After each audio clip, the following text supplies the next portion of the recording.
Hey, everybody. Thanks for tuning in to the High Impact Podcast. I want to connect my community with you guys and really encourage you guys to really just take that next action step. So today on the podcast, we are talking with Ruthie Lyons. She's one of my favorite entrepreneurs and definitely a mentor that she probably doesn't even know she is for me. So I wanted her to share her story with you guys, and hopefully you guys will be just as inspired by her as I am.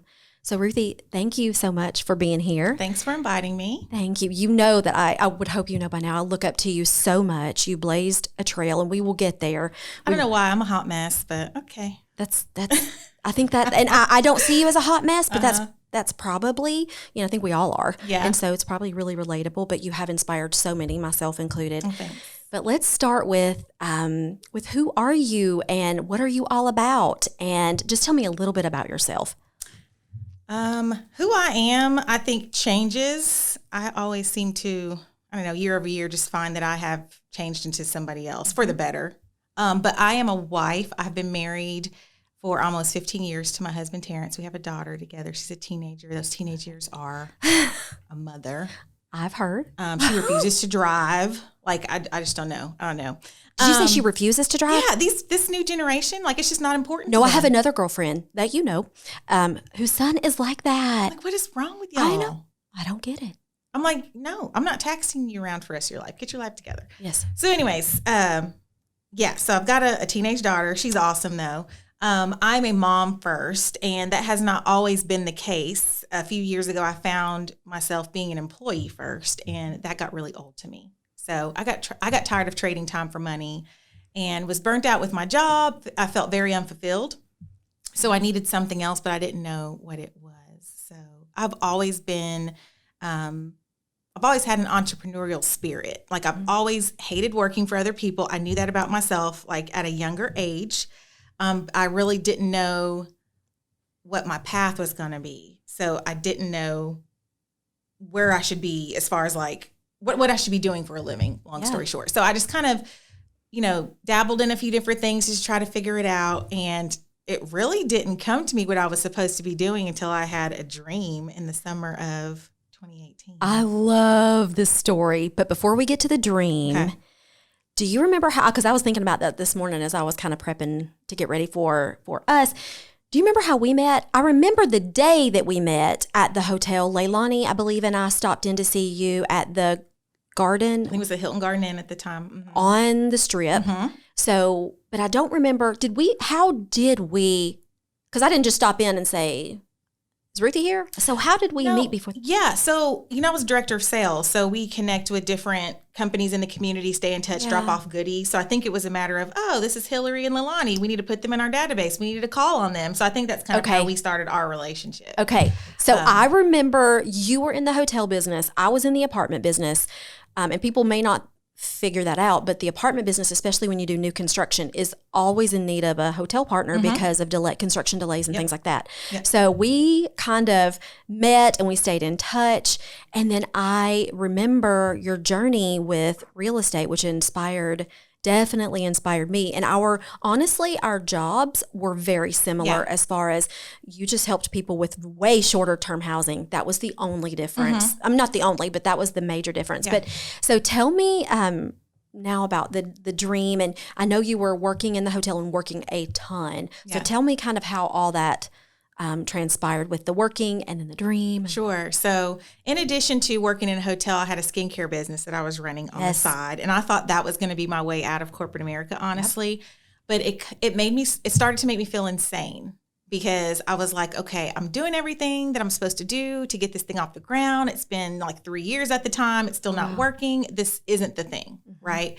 But I felt like going through that process of having that skincare business was so pivotal because it taught me so much about branding myself online. So I think everything that I have been a part of up until this point has been vital to my real estate success. But so what happened with the dream? So it was probably, I was having a conversation with my brother. He's a journeyman for Amazon, so he's always on the road. And he was talking about how he wanted to flip houses. I was like, well, I'm going to go get my real estate license. It was a complete joke. That real estate wasn't really on my radar.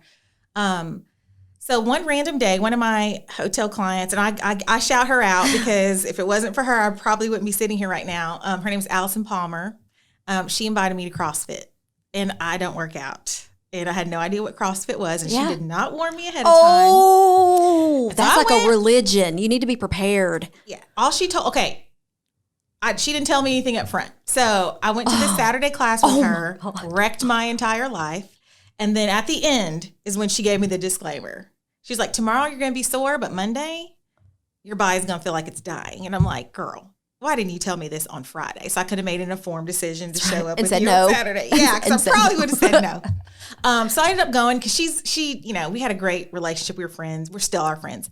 And so I went, and sure enough, Monday rolled around and I couldn't get out of bed. And so I'm the mom that gets up, gets everybody out the door, all that jazz. And I had to call my boss that morning, and I'm like, hey, I need a minute.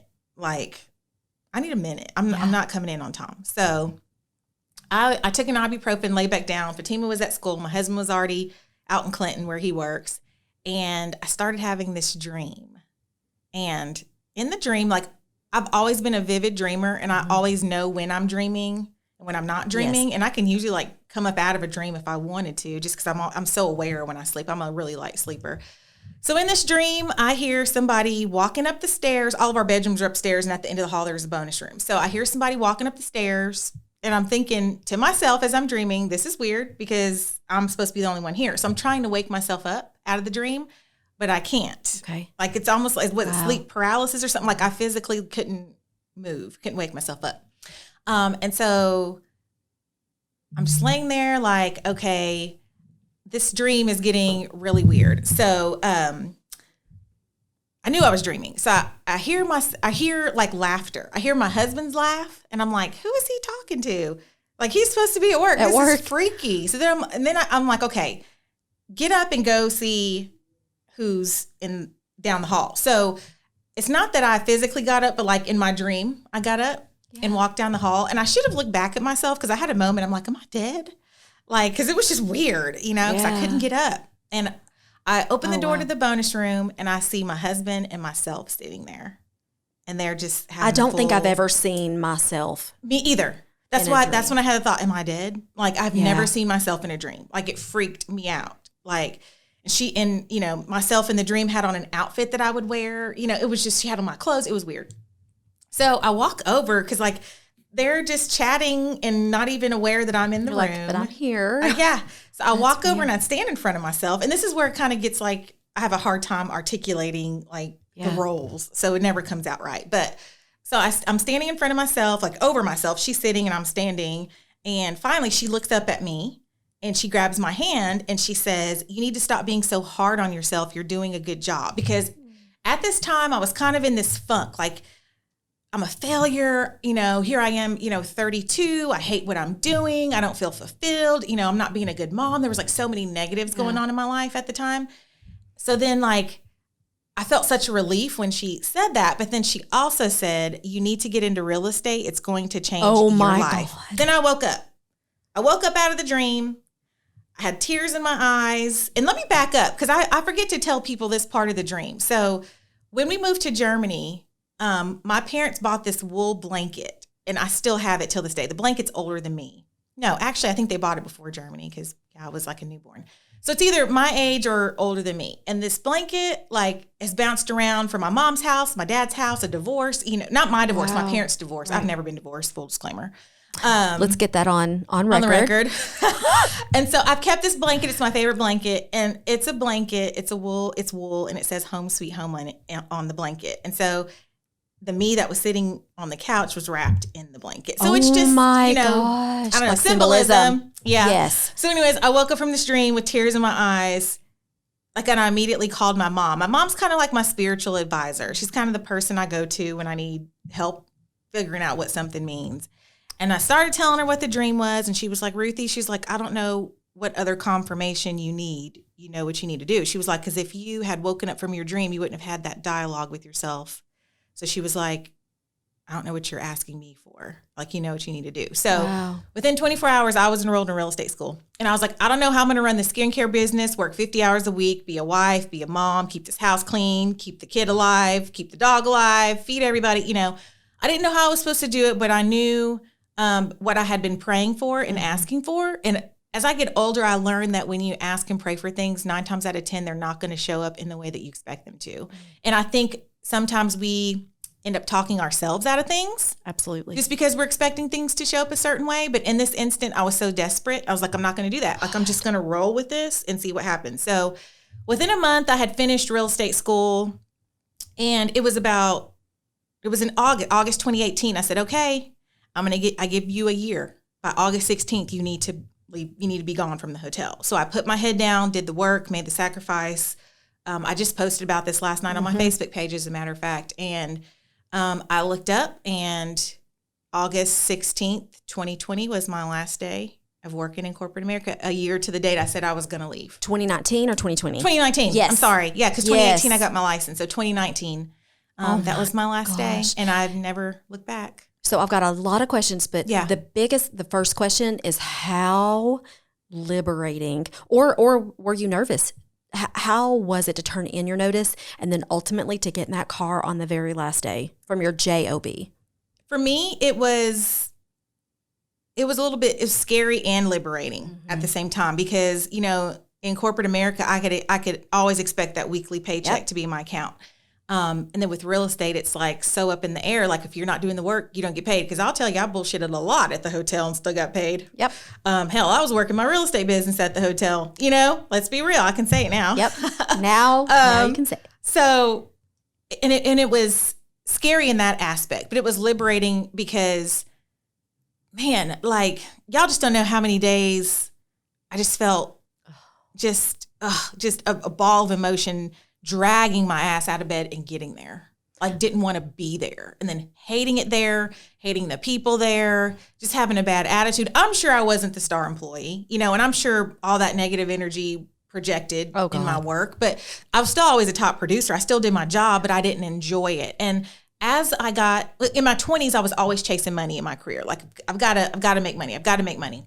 But once you hit a certain age, I think money becomes less important and other things become more important. So like time. Mm-hmm. What my biggest thing too is, I started the hospitality biz when Fatima was like in kindergarten, and she was working on 8th grade. And I'm like, just looking back, like, I had a moment. This is before I even went to real estate school. I'm like, I have missed so much.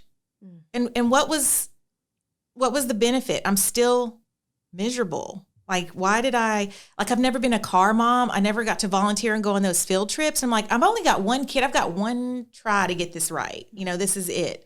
And so that's when I made the decision that I was going to be doing something else with my life. And actually, her 8th grade year, I got to be a car line mom. And I know most people hate that, but I looked forward to getting her up and driving her to school every day, and then picking her up and asking how her day was. Absolutely. And not going home and being completely spent and just worn out and didn't want to talk to anybody. So that's like the biggest reward for me in taking the leap.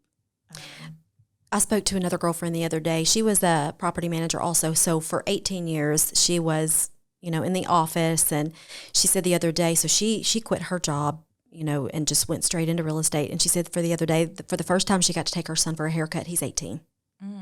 And so when you think about stuff like that, it's just, it is just, I still remember the day I turned my notice in and the day, you know, I left. And it's about, you can't get those car line moments back. And I don't ever want to be a person that is on my deathbed and I have a ton of regrets. You know, my grandmother is 84. I think she'll be 85 this year, May 5th or May 10th. Oh, I should know that. And that woman is so full of regrets, and just having conversations with her, because she made a lot of mistakes as a parent. We all do, but I don't want to be that. Like, she's a lovely woman, but I just don't want to be that 84-year-old, 85-year-old grandmother that just had so many regrets because I always chose work over my child, you know? And that is the biggest eye opener for me. And I think for me, just if one person could understand that there's a different way other than a 9 to 5, or in my case, a 7 to 5, there's another way. And if you're bold enough, and if you're willing to put in the work, there's another way. So how has it been for you since? So I can only imagine working real estate and a full-time job. So what was that stress level like, 1 to 10? It was a 10. So what is it like now? What's the stress level like now? I don't stress about anything. I mean, in real estate, I think maybe when I was a newer agent, I did used to stress about things, but you quickly learn, hey, a lot of shit's just out of your control. Just control the controllables, do what you're supposed to do, and let everybody else figure their shit out. I'm not about to stress over somebody else's job. Like, I'm just not going to do it. Like, they get paid to figure their job out. Let them do their job. That's right. I mean, I do stress sometimes for my clients, like when they're put in binds, but at least they know it's not my fault, and if it is ever my fault, I'm going to fix it, but the stress level, I'm a lot happier these days. I take pride in the fact that I don't have to get up early, and I don't start my day till 9:30, and I can do that. Yep. And you know what? And side note, I'm just going to plug this. So I hear a lot of realtors talk about how you never get any time off. You work 7 days a week. You're stressed to the max. And I'm just like, what are y'all doing? I know. Am I doing something wrong? No. Like, because that's not what I'm about. I had a girlfriend text me last night. The conversation reads, I'm thinking about going to real estate school. And I'm like, oh, that's cool. I'm sure you get that all the time. And they basically want your advice and want to know what to do. And she said, well, the only reason I'm not is because I don't want to work nights and weekends. And I was like, really? Girl. I said, I think, now granted, next week, I think I will have officially been in real estate 1 year. I think I've worked 4 Saturdays. Yeah. Because I choose and because I set boundaries and because, I mean, houses don't wait till Saturday, not in this market. Yeah. So honestly, I was kind of even appalled. I'm like, but that's not how it is. I think there's so many misconceptions about what real estate is. I think there's a misconception on how easy it is too. So when I have folks reach out and I'm like, you're not going to make it because I've seen your work ethic. I've seen, so like there are misconceptions all around. But what advice would you give to that person that's going to reach out and text you and say, I'm thinking about getting into real estate school? I know you get that probably 4 or 5 times a month at least. I literally got off the phone with a girl before I walked in here talking to her. The question I asked them, why are you getting into real estate? And based on how they answer, that's all I need to know. Sometimes I get, because I want to make more money. And I'm like, well, you're getting into it for the wrong reason. Yeah, and how much money do you have socked away so that you can wait till that paycheck comes in? Because the paychecks don't come week 1. Yeah, and I get so many people who have reached out to me over the last almost 3 years asking, hey, I want to get into real estate school. I'm like, okay, go get your license and circle back to me. Yep. They never do. I know. Why is that? So what do you think? I think I've glamorized real estate for a lot of people. Maybe so. But what I post is real. It's real to my life. It is your reality. I've earned everything that I have. I've worked for everything that I have. I think, and I have this conversation with my 23-year-old nephew too, because he wants to quit his job and start a business and he wants money. I'm like, dude, like I was broke as hell at 23. What makes you the exception to the rule? Like you need to earn everything like I had to earn everything. Like, do you think this shit happened overnight? Absolutely. No. Like I had a baby at 20 years old. Like I could barely pay at one point $500 rent. My daughter got kicked out of daycare one time because we couldn't afford daycare. Like I was on food stamps at one point. I was never on welfare. My husband always worked, but we were on food stamps at one point. It's like, do you think like everything is peaches and cream because I snapped my fingers and it was so? Like, no. Like I literally had to start at the hotel front desk making minimum wage. Yep. And I hated it, but I did it because it was what I had to do. And I knew that things weren't always going to be that way. But I knew that if I put in work, like eventually my life was going to be better. So have you always had that drive? Always. Yeah. And I think having a baby so young is what gave me that drive, because I dropped out of after my sophomore year of college, I had to drop out. And I moved back home. Terrence and I moved back to Knoxville. He's not from here, but we moved back here to start our family. And I was like, okay, this is real. Like I'm responsible for another person. Like I don't get to go out anymore. I got to get my life together, And I think having my daughter was one of the best things that ever happened to me, because I wish y'all could have met me prior to my daughter. I was a totally different person. Like, so she's changed you for the better, right? So no doubt. So those people that aren't getting their real estate license, so they're going to reach out and then they're just not going to do it. What do you think? Why? It's too hard. They don't want to sacrifice. It's an inconvenience. Yeah. Work is an inconvenience for a lot of people. Like actually going to work, putting in work, doing work is an inconvenience to a lot of people. And because it's an inconvenience, they can't see the end game. They're just looking at the now. It's like, do you know if you just like put your head down for a year, You could potentially be making 6 figures, working less than 20 hours a week, doing what you want, going where you want, buying what you want, like having almost all the time that you want. Like, y'all just can't see past it. Like, you just see, oh my God, like you just make it. People just make every excuse as to why. And I'm not an excuse person. I do hate excuses. I have a real estate coach now, and I was supposed to do something last week. I was supposed to go hang some door hangers in my subdivision so I can lock down my subdivision on listings. It didn't happen, and she didn't give me a pass. And I'm like, you know what? I didn't do it. There's no excuse. I said, even though I had 102 showings on one listing, I had to go through 21 offers. I had another listing hit the market that had 30 showings. I had 12 offers. I had to go show homes to an out-of-state buyer who decided they didn't want to buy, so I wasted a whole day. I had over 200 phone calls, 200 text messages. Even though I filtered through all that last week, it's still not an excuse that I didn't carve out 2 hours to go hang door hangers. But I bet you appreciate that, because I bet when you were managing employees, you didn't want to hear their excuses either. And I can't stand it. It'll be done today or this Saturday between 11 and 1. It's on my calendar. That's right. You know, I love it. You have to have a no nonsense, no excuse attitude if you want to go anywhere in life. So when did you know it was time for a coach? Last year. Last year I traded money for education. I had a great year financially last year. But it's like, okay, if you want to be a broker and open up your own brokerage eventually, is this the place that's going to make it happen for you? And I love my broker, you know. Absolutely. She is awesome. We're still on good terms. But you have to make smart decisions for yourself. It's like, okay, I'm going to move here. I'm going to hire a coach. I'm going to soak up all of this training. So I'm going to back up a little bit.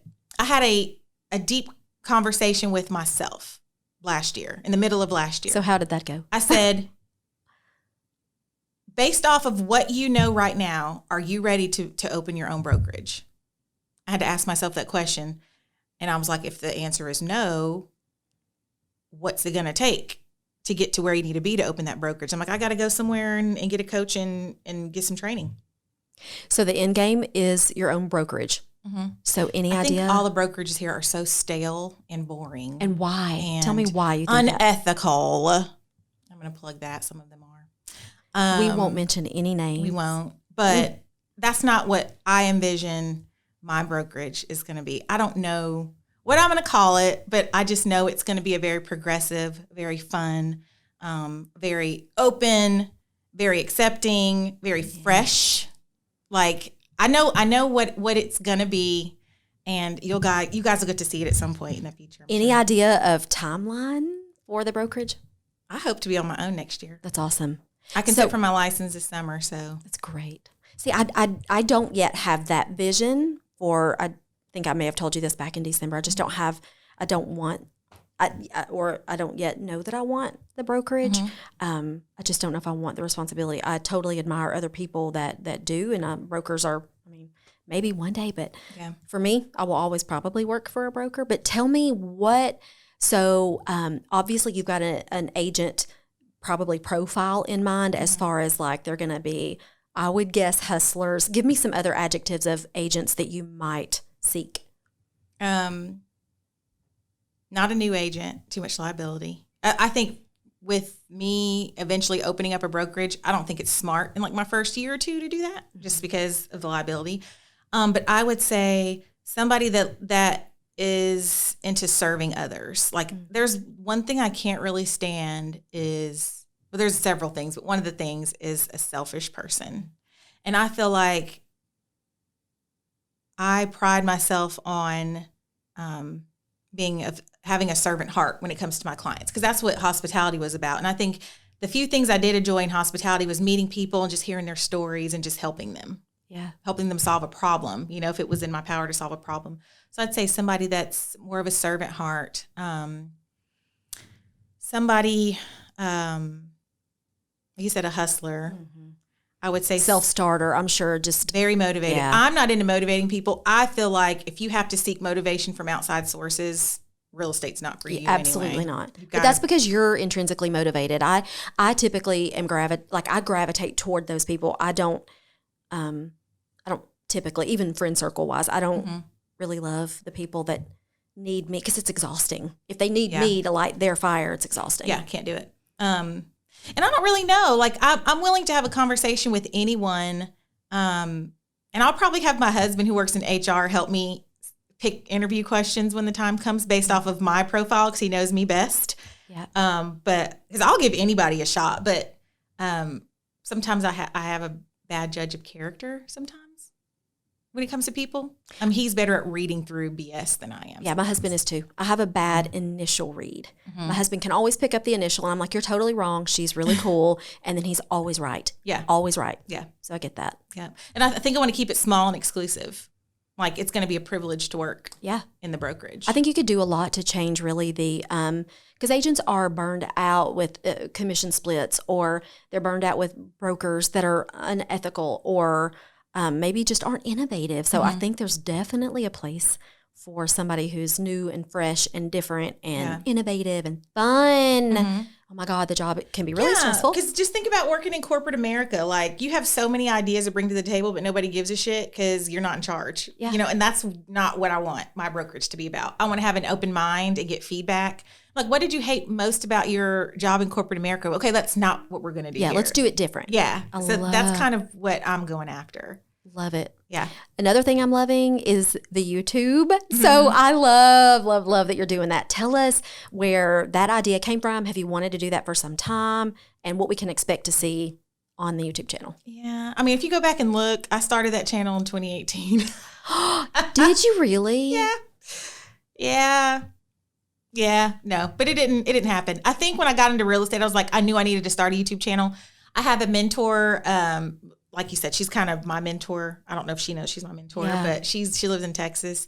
She's like, girl, you are fire. You need to start a YouTube channel. Like, why aren't you doing this? Like, you're missing so many opportunities. So I'm launching that so it can turn into other opportunities for myself and my family. I feel like I have so many people tapping into me for so many different things. I would just love to create a space where they can go and just get all the information there. So in addition to real estate, like, I've always wanted my own lip gloss line. Like, I'm always into like beauty products. So that's a goal of mine. My husband has aspirations of starting like a sneaker boutique. So we're going to feature him on there. So maybe one day that'll open up opportunities for him to be able to live out his dream. Absolutely. And my daughter, of course, she's of that YouTube era, the TikTok, the just everything online. I'm sure. I don't know exactly what she wants to do, but she's a pretty funny person. So I think, there'll be some opportunities for her there. But I just needed a space where I can just bring value to people. Because having people in your inbox or wanting to set up a phone call or pick your brain can be exhausting. It is exhausting. And I've got so many other fun projects in the works that are going to help new agents or anybody in sales, really. So that'll be coming soon. So you'll hear more about that down the line. But so yeah, the YouTube channel was needed. Did you overthink? I just feel like, especially women, but we overthink everything. We want to be perfect. We want it to look a certain way. Did you overthink the YouTube channel by any chance? A lot of people don't understand when I say this, but I come off really confident, but I'm still a human being. And sometimes I lack confidence in certain areas. And I don't like doing videos because I feel like I don't have anything to say sometimes. And that surprises people.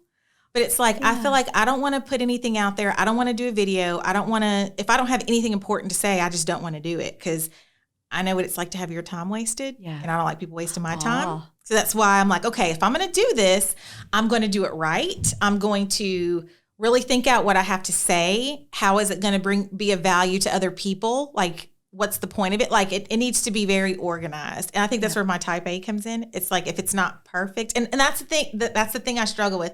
It needs to be progress over perfection. Yep. Just move. Just take the step.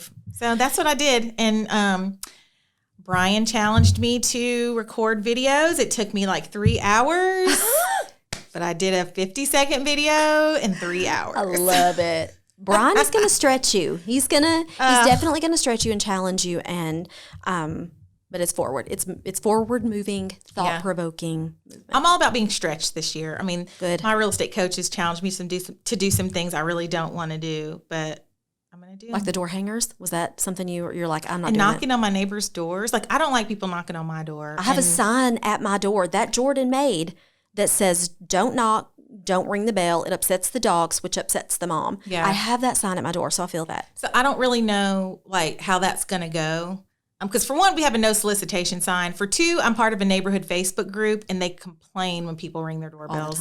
So it's like, okay, yes, I'm a neighbor, but how can I do this without pissing people off? Because I feel like if I piss them off, they're not going to hire me to sell their home anyway. Yeah. If they know if they think I'm a family solicitor, which I'm not, but so I don't know. I'm going to lightly tread that. And lightly add value because you've got so much value. And up here, you've got the knowledge to know what to tell them. I know I struggle with the same thing. I blasted on my Facebook page all the time. I'm like, sell this little house because we live in a neighborhood and the houses are this big. Now's the time to sell the house and actually make some money. And I'm like, nobody's listening. So I'm just wanting to go door to door. Yeah.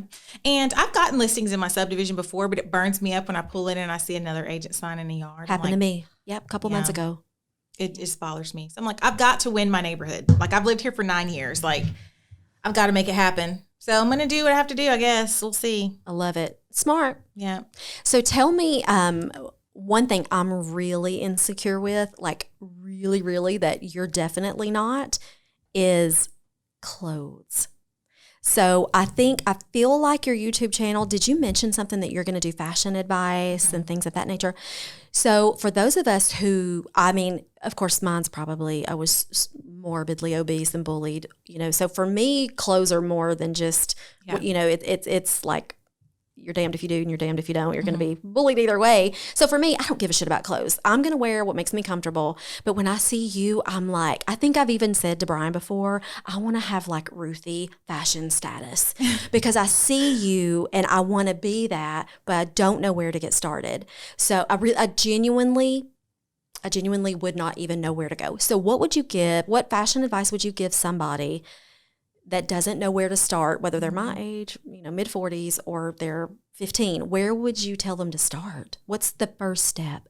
I think if you look good, you feel good. If you feel good, you do good. That's kind of what I've always mimicked in my life. And there was a time when I couldn't afford nice clothes, and I envied girls that had nice clothes, but sometimes you have to make sacrifices. So now that I'm in a position to be able to buy whatever I want, I buy nice clothes, but I feel like you can look really nice and not have to spend a ton of money. Now, granted, I will spend a lot of money on handbags because that's kind of my treat. Yeah. But like, you'd be surprised. Like, I don't spend a lot of money on my clothes. So how do you know what goes with what? I don't even know what goes with what. So somebody kind of trying to get a cohesive wardrobe, I would suggest getting statement pieces or staples. Okay. Not statements, like your basics. Basics, yes. So that would be like a crisp white button-down shirt. Okay. Because you can like wear that by itself, tuck it in some jeans with some cute loafers or some flats, and just a very chic look. Or you can layer that. You can put a cute sweater over that, That's a great idea. with a blazer. Like there's so many things you can do with like a crisp white button-down. So that, a pair of dark jeans, a pair of light jeans, whether they're like tears, I don't know if you're into that or not. A nice blazer, like no matter what color it is. Because like you can do so much stuff with like the same few pieces. I literally only own like 6 or 7 pair of jeans, but people would never know it because I just mix it up and wear them with different things. I would say a pair of pearl earrings because they're classic. Like they look so good and so chic. A nice pair of loafers. A nice jacket, like a trench. Like that's a staple piece. I've wanted a trench forever. I just don't know where to find them. I don't know where to find any of this stuff. So do you have a favorite store? I love Marshall's, but honestly, I get most of my stuff from online boutiques because I hate having the same thing on that everybody else has. The day H&M moved here burned me up so bad because that was like the place I would go in Atlanta to stock up and get the camisoles, to get the jeans, to get the sweaters. You can walk out with like 8 or 9 outfits for like $300 at H&M, but now everybody's wearing the same things. I'm like, I'm not shopping there anymore. So I just shop online for the most part. I love boutiques because the clothes are always different and nobody has them. But like I said, for somebody starting out, just get those staple pieces like your camisoles, your white button down, your what are they? The scoop neck t-shirts, long sleeve t-shirts. T-shirts are basic. I love a good V-neck t-shirt that's fitted with some jeans. I think a pair of Converse, like a white pair of like high top or low top Converse, or like a staple I'm piece. thinking of all the things I'm going to go get. Yeah. I love it. I genuinely have zero confidence when it comes to clothes. And I'm sure there are other people out there, but I don't know where to start. It's very intimidating. I think basically it's whatever you like. Like I have on a Ghostbuster shirt and Ghostbuster sneakers, and most people are like, what is she wearing? But it's cool to me. Yeah. So I really don't care what other people think. And I think that's a part of just who you are. Just whatever you like, that's what's most important. And it's taken me a long time to really get to the point where I really don't care what people think, because they're going to have something to say regardless. So just, absolutely. Your outfit's cute. That's like this is a staple shirt. Oh, well, black and white stripe. I've got one from Gap. Just made my day. Listen, Gap is like the best place to get staple pieces, because they sell classic, clean, like stuff that'll carry you 10 years. Like I still have stuff from like 10 years from Gap. So I'm definitely a non-expert, but do you have an opinion on flares or skinnies? I wear both. I wear bell bottoms. They're coming Maybe back. I've seen that. Mm-hmm. Okay. I don't know if I could pull it off, but willing to try it. Yep. I know that, what is it, Gen Z, they don't like, I love skinny. I'm not wearing freaking, I don't know. Mom jeans are okay because I have them. But if you wear them a certain way, they're fine. But the way some of these Gen Z kids wear their mom jeans, I'm like, yeah, you are not. You look a mess. Like, so I think it's just, I don't know. I like to look put together. And so, I would say, if I think of Ruthie looking anything, it is put together. Yeah, I'm not gonna. I don't like to go out and look frumpy. Like I'll look frumpy in the house, but back to the like the trench coat. Okay, So get you a trench coat. I don't know. Dillard's usually has trench coats. Okay. But what I'm seeing, I haven't worn it yet, but I'm going to try it out to see how it goes. Girls are actually layering like the chunky white sneaker with a sweatsuit and a trench coat. Oh. And like a nice pair of chic shades. It's like a coffee run type look. So I'm going to try that on and you should post it up. Listen, I'm going to be glued to the YouTube for the fashion advice. Mm-hmm. Of course, all things real estate, which we can totally get into. But I'm so excited for the YouTube channel. I love that you're putting yourself out there. I love that you're doing that. I know, it's kind of hard, but it is what it is. Yeah, but like you said, like not caring what people think. Like in my opinion, when you leave that corporate America thing, you can kind of shed that skin of caring so much what people think. I was just talking to my last guest. You know, I struggle. I love to curse. Anybody who knows me, I mean, I wouldn't know that about you. I would put a sailor to shame. So I struggled, like, you know, working 8 to 5. You know, I struggled to let that part of me out. And even still that I work for myself, I struggle. I'm like, oh, I just said that. I really just said that. And it's still such a, you know, to kind of be authentic, but also, you know, it's just a struggle. It really is. But I think shedding some of that skin when you leave corporate America is so liberating. Yes. One thing I enjoy most about not working in corporate America is I don't have to dress up every day. Yes. And I kind of thought like my first few photo shoots for real estate, I was like wearing a suit. And then I was like, girl, what are you doing? Like, you don't go show homes in suits. So then I'm like, you know what? I'm not doing suits anymore. Yeah. And I see you in those suits and I'm like, I really wish I had that. I don't know how to wear them. I don't own the pieces. So for me, I'm like, I've done photo shoots and I'm not dressed up enough and I'm so embarrassed. I'm just like, but for me, I'm not ever going to be that real estate agent in a suit ever. So I struggle. Clothes I struggle with so much. Yeah. I think the big thing for me is people identify fashion with me, and that also helps my real estate brand. Yeah. So when I do these photo shoots, I have to be seen, I guess. The green dress is probably my favorite. Which one? So all like you're just listed or you're an emerald. Oh, that came from a boutique called Boohoo, and I paid like $20 for that dress. No way. That is so cool. So are you going to do a like it to know it type of thing? You know, I keep applying and they keep denying my application. I'm like, excuse me. They just don't know. I guess my Instagram profile looks too real estate-ish. They said they wanted it to be more of like, what did they say? More of like I forget the term. But basically, they want all like clothing posts. And I'm like, well, that's not all I'm about. So if y'all won't let me on your platform, whatever, I'll find another way. I mean, and it might be the number of likes I have too, because I know like a lot of those girls on Like to Know It have like hundreds of thousands of followers, which I don't. But so speaking of social media, people would look at your social media and be like, I want to be like that. Do you have advice for somebody who just kind of starting out, or what do you do? What, like yours is really good. So where should they start? Consistency. I think people don't buy anything from you until they like you. And you have to build trust. And so if you're selling something, people don't want you spamming their timeline with salesy posts. So I might post a real estate post. I mean, I'll share like my coming soons, my, under contracts, all that, but I'm not actually posting any like sales ads for real estate very often because people at this point, they know what I do. It's in my bio, but they really want to get to know me as a person. So she's a realtor, but she's also a kick-ass chick. She's a mom like me, she's a cool chick or whatever. That's kind of what I want to portray on social media. I think people get into these sales jobs and they just blow it. So multi-level marketing. They blow it. I'm thinking back to all of the multi-level marketing that I've been in and all the mistakes I've made, which I think made them too. I think you hit on that, in the beginning. Multi-level marketing has helped me so much with real estate. It's the same thing. To me, it's the same exact thing.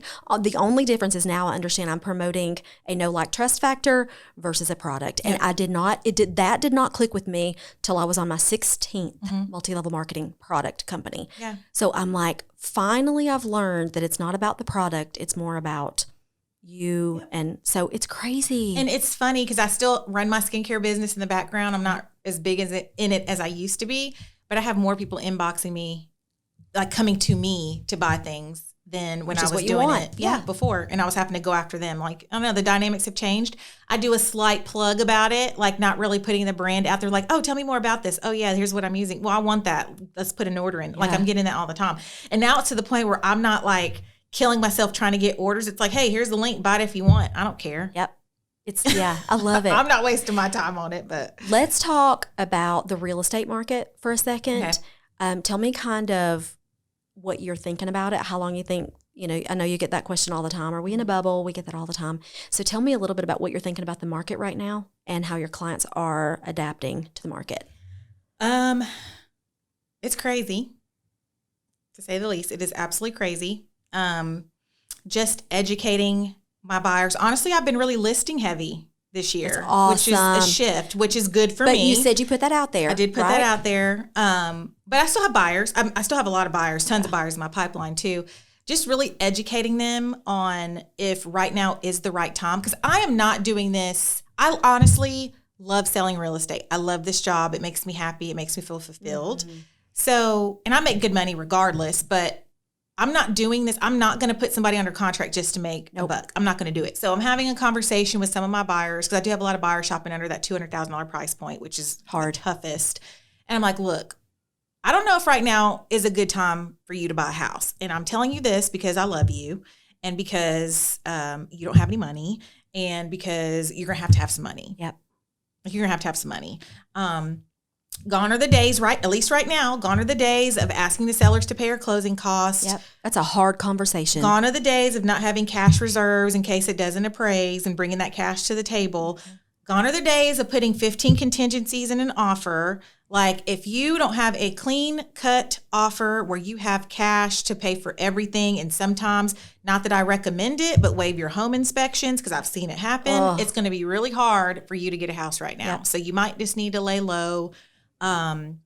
Hopefully in the spring, typically what I've seen these last few years, I've sold real estate. We do start to see a pickup in inventory because the school year's wrapping up. People are relocating. I actually have a listing coming where a family's moving to Georgia. So they're in a similar situation. They've lived in their house for like 13, 15 years or something like that. They're like, hey, we're moving to Georgia. We need a list. I'm like, well, thank God you don't need to buy anything right now. Yeah. I mean, not that we're going to promote low inventory because we're not.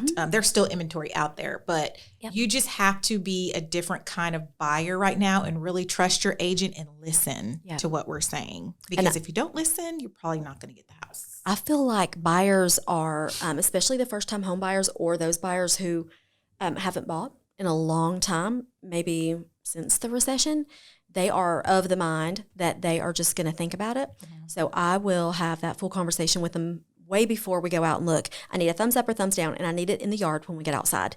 You don't have time to go home and think about it. That's the toughest conversation. What do you say? If you have to think on it, you won't. If you have to sleep on it, you won't be sleeping in it. Yeah. I literally had to tell my mom and her husband this last night because they're trying to buy a house in Kansas City. I'm like, well, if it just fell out of contract, you have you have a chance of getting it, but you have to move quick.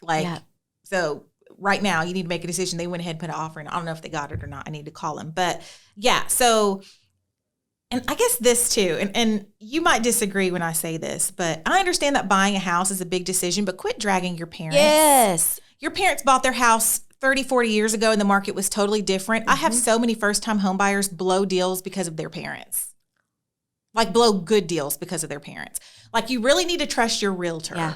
And who you hire does matter. It does matter. It does matter. And I hope that I have put out there the reputation that I can be trusted and I'm not going to screw you over. And I want to make sure you get what you want and look after your best interest at the same time. And I think that if I'm not really on that level with a buyer, I really don't want to work with them and anyway. The great thing about real estate, I feel like, is the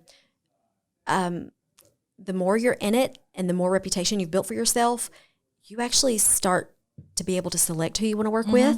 And it does matter because I'll tell people I may not be the right fit for you. It has the potential to feel like pressure. It's not pressure. I don't care if you buy this house. I want you to buy the house. So, but I will need to know, and we do need to move quickly. So if that intimidates you, it's not going to be the right fit. Yeah. It's so tough. Just setting the expectation up front, I think, makes for a cleaner transaction. And I'm not afraid to refer a buyer. Like, it's not that I don't want to work with you. It's just I'm so covered up right now, but I have an agent on my team, not really on my team, but somebody that a partner, a referral partner that I have. I have an agent on my team who actually has a little bit of extra time and can show you these homes. I'm going to introduce you to her. So it's not like I'm just kicking you to the curb. I am just introducing you to somebody else that I'm working with that can give you the time and attention. And it's usually a newer agent that needs the experience. So, Absolutely. And of course, there's probably a small referral fee that I get for sending the business. But yeah, the market is just, it's night and day from what it was last year. You have to go hard. You have to be competitive. You have to be ready, which means having your proof of funds. Absolutely. Having your pre-approval on deck. Do you have people dragging on the pre-approval ever? Sometimes they'll tell me, I've got an investor client. They want to be pre-approved, and they just won't take that next step. They won't do it. And she texted me the other day, we're still looking to see if we love anything. And I'm like, if you love it, it's gone. Yeah. I have systems in place to where, because my first year, I think I wasted a lot of my time. I have systems in place now.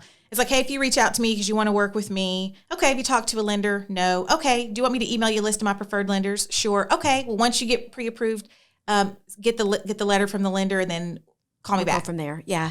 I don't even have any kind of conversation with you until you've been approved. And that tells me if you're serious about buying too. How much time can you waste on those that aren't, they're just not ready. They're just not ready. Or they don't understand the market, or they won't listen. It's so hard. Yeah. It's so hard. So I wanted to just kind of ask, what is next? We know the brokerage is next. The YouTube channel is up. Is there anything else that's kind of in the pipeline for you, either as an agent, a wife, a mom? Is there anything else that's coming up that? My life's pretty boring. I don't know. I do have some projects that I'm working on. Hopefully this summer I can roll those out. I'm debating on whether I'm going to renovate my own house, but my dream is to buy a piece of land and build a house. But of course, sales have skyrocketed, land's so expensive. So I just don't know. I do know that we've outgrown our current house. Same. Just trying to figure out what that looks like for us. More investment properties. I'm closing on I have two, but I'm closing on one of the first ones I bought at the end of the month. That is so exciting. Really trying to be more active in the investment community. So my husband is too. So that's something we have. Is the idea for him to ever join you? Yeah. So he wants to eventually do it full time. I think when we renovated this first flip, he wished he could have been more hands-on, but he's kind of at the point where I am when I was at the hotel. It's F this job, you know? That's kind of where he is. So, and I want him to be able to enjoy life as much as I enjoy life. So we're gonna come up with a plan to get him out of there. I love that. So, yeah. So what else do I have coming up? Hopefully get my daughter driving. Yeah, I'm really hoping for you there. Everywhere. She just finished up driving school yesterday. Well, good. She's like, okay, I feel a little bit safer being on the road now. So I'm like, okay, when are we getting your permit? She's like, I'm not sure. I'm like, girl, I know my girlfriend dealt with that forever. What is your problem? It's these kids, like, they don't have to go meet up to hang out with each other now. So it's not important that they go somewhere because, like, they do everything on their phone. So I think that's the biggest difference. But never thought about that. Yeah. Makes sense. Seriously, I thought why is he not wanting to drive? Because I know when I was young, I couldn't get the keys fast enough. Oh, my gosh. I wrecked my mom's brand new sports car. I was so excited. Did you? Yeah, I did twice. I had a wreck. My first car was a 1998 Buick Century Custom. I was probably 5'5", 110 pounds, could barely see over that wheel. The car was huge. And I was driving to the post office to mail off my senior year graduation invites, and I rear-ended this Trailblazer. I'll never forget it. That thing was old. And it was made of steel. Like, I did no damage to that car, but my car, the whole front end was completely crushed. And my dad fixed it, but the car was gold, but he left the hood black. He says, let this be a lesson to you. It's going to build some character. If you want this painted, you're going to pay to get it painted. And I drove it like that for probably a good 2 years. That's great. Until I got a shitty paint job done. I paid $400 for this paint job. God. It was awful. I was like, I should have left it black. Yeah, I had a 1988 Olds Cutlass.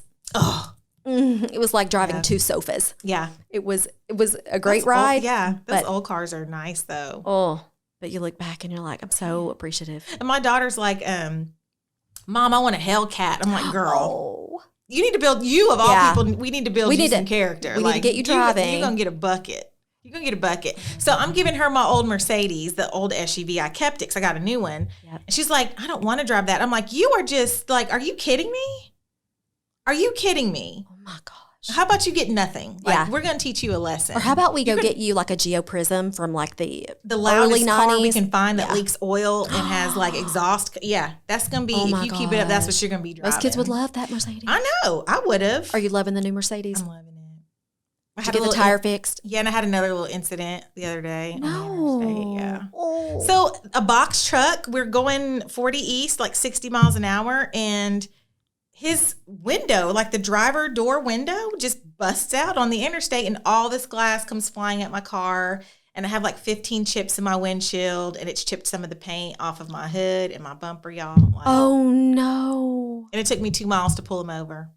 Yeah. Oh, no. Still drivable. Like people, no. If you look at it, nobody can really tell, but I can tell. Yeah. So well, you know, get it fixed. Yeah. And that's your hard work right there. I just got that thing like 2 weeks ago. That's my life, though. Anytime I get something nice, somebody comes for me. That's okay. Whatever. Haters are always going to be there. It is what it is. The glass haters with the.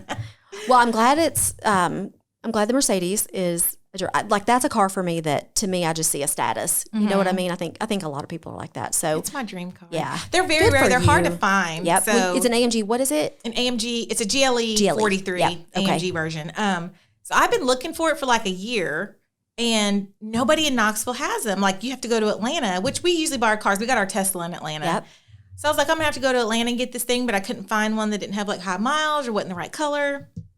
So can I tell this story really quick? Well, sure. Okay. And then I'll shut up. But I had went, like, my daughter was like, Mom, let's go look at cars. Sometimes I'll take her up. Maybe it encourages her to get her permit or whatever. So we ended up going to CarMax, and I saw an Escalade. I'm like, man, this is nice. I'm like, but it's so big. I've never been in one, but they're big. Just really big. It's just the three of us. So my husband's like, well, let's just go to Escalade and see what they have if you like this. So we went, and I actually saw one that I liked and I was going to buy. It was black and had this really pretty, like, almost purple burgundy leather. Like, it was just so, like, man, it's like, man, somebody should drive me around in this. It was so nice. So he was like, drive it over the weekend. So it was like President's Day weekend. He's like, come back in Tuesday, we'll do paperwork. I'm like, okay. So I drove it home, picked up my dad, we rode around. I slept on it. And my brother was the one that was actually like, sis, he was like, you're in a position to literally buy any car you want. He's like, this ain't it. Like, why do you want this? Wow. And I'm like, I really don't want it. It came out of nowhere. It's not really something I wanted. And I almost made like a $60,000 mistake buying that car because it was like a year or two old. And I was like, okay, so I've got to take this car back anyway. Let's just go to Mercedes and see what they have. So Mercedes had a C-Class version of my car, but it was like $100,000. And I'm like, I'm not spending $100,000. Like, I'll spend it if I love it. Yep, and you should absolutely. I didn't you should love be that in car. love with it. Right? Yeah, didn't love that car. Really wasn't what I wanted. I was like, okay. So the BMW, I think it's an X6, is like the BMW brand of the Mercedes GLE 43 coupe that I wanted. And so I'm like, let's just go look at the BMW and see if I like it. So we pulled up to BMW. I actually went in the Escalade. I'm tripping, y'all. I went in the Escalade. I parked the rented Escalade. That's great. So I got out. I hopped out the car and I looked, and there it was. It literally won. It was parked right there. I'm like, Terrence. So the Mercedes was at the BMW dealership. I said, that's my car. Oh. I went to it. When you know, you know. It was there. The outside is white, and it has like a bone colored leather. in it. It had 10,000 miles on it. So it's a 2019. It's not brand new. We don't ever buy brand new cars. I was like, this is my car. And Terrence was like, we don't want to. I was like, no, like this is it. Yeah. So we literally like test drove it. And I remember we put it on the interstate. It was in comfort mode. And Terrence and my brother were like, this is the AMG. I'm disappointed. And then we parked and we looked at the buttons. He was like, oh, we were supposed to have it in extreme sport mode or something like that. So I was like, okay, let me cut it on. So we cut it on. We took it back on the interstate. And y'all, it has us in our seat like this. Love. It was so good. So I pulled in. I was like, okay, we're going to go do paperwork. And you guys, like, I talk about this openly. Like, we were so poor and had bad credit back in the day. And you guys, we went in there and bought a $75,000 car in 30 minutes. Yep. Like, that's never happened. And I never felt so confident to be able to just go in there and like, no money down. Like, I didn't have to bring any money to the table. Like, yeah, you guys have A+ credit, whatever you need. Let's sign the papers. 30 minutes later, $75,000. I love it. I didn't realize. I thought you bought it at Mercedes. I didn't realize it came from the BMW dealership. From BMW. That's awesome. Still has full warranties on everything. So it was a great car. So I don't have buyer's remorse because it's what I wanted. I just hate that people are coming after me in my car now with their leaving nails in the road and window. Yeah, it's just been. But it's just a car too. Like, I'm not that materialistic. It can be fixed. I have insurance. It can be fixed. Fine, but thank God, right? So I think that was a God thing because literally it was the only one parked there and it was literally waiting for me to come get it because they just got it in. That's crazy. Yeah. I love that. I love that you know what you want. Yes. And then you go get it. And here's the thing. Here's what I live my life by.